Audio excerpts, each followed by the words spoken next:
трябва да съм точен. Мисля, че един удар от статично положение с глава или какво към нашата врата, с отбор от Черно море, който почти не почти, а той не създаде напрежение даже пред нашата.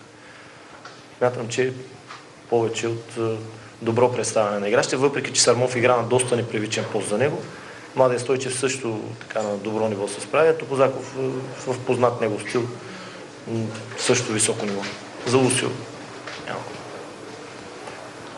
Стефан Стоянов. Господин Настилов, какво е състоянието на Боримиров? Видяхме го пуснати в игра, ще бъде ли готов за матча за купата? Изненадващо, така Боримиров твърде бързо се възстанови. Явно думата професионализъм при него е на високо ниво. Ходи и до Германия, където проведе така началното си лечение.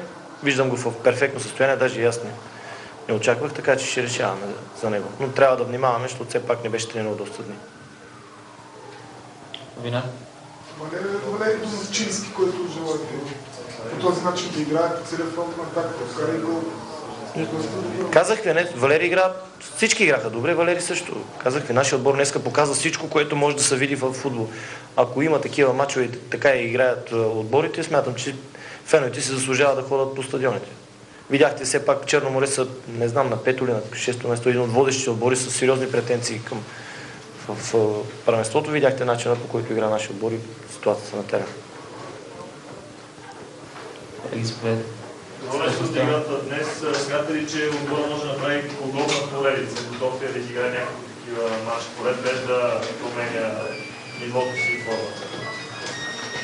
Смятам, че тук на стадион Георги Аспарухов това ще е нивото, което може да покаже нашия отбор.